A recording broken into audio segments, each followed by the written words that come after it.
ಧ್ವನಿ ಕನ್ನಡ, ಪ್ರತಿಯೊಬ್ಬ ಕನ್ನಡಿಗನ ಧ್ವನಿ.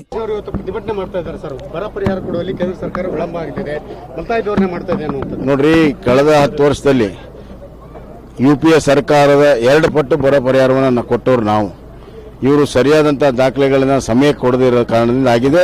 ಸುಪ್ರೀಂ ಕೋರ್ಟಲ್ಲಿ ಈಗಾಗಲೇ ನಮ್ಮ ಸೆಂಟ್ರಲ್ ಗೌರ್ಮೆಂಟ್ ಈಗಾಗಲೇ ಹೇಳಿದೆ, ನಮ್ಮ ಚುನಾವಣೆ ಆಯೋಗ ಪರ್ಮಿಷನ್ ಕೊಟ್ಟರೆ ಕೊಡ್ತೇವೆ ಅನ್ನುವಂಥದ್ದನ್ನು, ಅದು ದೊಡ್ಡ ಒಂದು ನಿರ್ಣಯವನ್ನ ಕೇಂದ್ರ ಸರ್ಕಾರ ಮಾಡಿದೆ. ಆದ್ರಿಂದ ಇವತ್ತು ಕೇಂದ್ರ ಸರ್ಕಾರ ಯಾವಾಗಲೂ ಕೊಡ್ತದೆ. ಹಿಂದೆ ಪ್ರಭಾವ ಬಂದಾಗ ನಾವೇನು ಕಾಯಲಿಲ್ಲ, ನಮ್ಮ ರಾಜ್ಯದ ಪಕ್ಷದಿಂದ ರೈತರ ಸಹಾಯಕ್ಕೆ ಬಂದ್ವಿ. ಅದೇ ರೀತಿ ಇವ್ರು ಮಾಡಬಹುದಾಗಿತ್ತು, ಕೊನೆಗೂ ಮಾಡಲಿಲ್ಲ. ಕೊನೆಗೂ ಕೇಂದ್ರ ಸರ್ಕಾರ ಇವರು ಸಹಾಯಕ್ಕೆ ಬರಬೇಕಾಯ್ತು. ರಾಜ್ಯ ಸರ್ಕಾರ ಕಾಂಗ್ರೆಸ್ ಪಕ್ಷ ಜನರಿಗೆ ಮೋಸ ಮಾಡ್ತಾ ಇದೆ. 543 ಲೋಕಸಭಾ ಸೀಟಲ್ಲಿ 272 ಮೆಜಾರಿಟಿಗೆ ಬೇಕು. ಇವ್ರು ನಿಂತಿದ್ದೆ 230 ಸೀಟು. ಇವ್ರ ಮೆಜಾರಿಟಿ ಬರೋದು ಸಾಧ್ಯವೇ ಇಲ್ಲ. ಆದರೂ ಕೂಡ ನಾವು 1 ಲಕ್ಷ ಕೊಡ್ತೇವೆ ಹೆಣ್ಮಕ್ಳಿಗೆ, 1 ಲಕ್ಷ ಯುವಕರಿಗೆ ಕೊಡ್ತೇವೆ, ಕಾರ್ಡ್ ಕೊಡ್ರಿ, ಆಧಾರ್ ಕಾರ್ಡ್ ಕೊಡ್ರಿ ಅಂತ ಜನರಿಗೆ ಮೋಸ ಮಾಡ್ತಾ ಇದ್ದಾರೆ.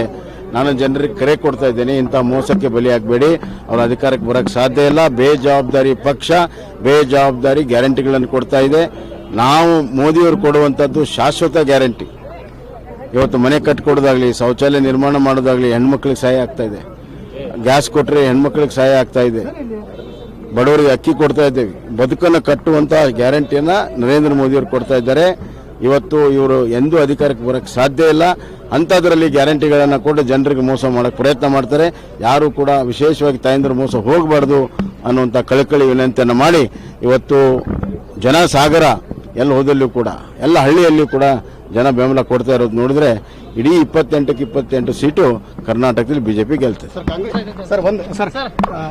ಸರ್ ದಿಂಗಲೇಶ್ವರ ಸ್ವಾಮೀಜಿ ಸಂಬಂಧಪಟ್ಟಂಗೆ ಸರ್, ಅವ್ರು ಹಿಂದಕ್ಕೆ ತಗೊಂಡ್ರೆ ಇದು ಬಿಜೆಪಿ ಲಾಭಣ ಅಥವಾ ಕಾಂಗ್ರೆಸ್ ಲಾಭಣ ಅಂತ ಸರ್? ನೋಡೋಣ, ಕಾದು ನೋಡೋಣ.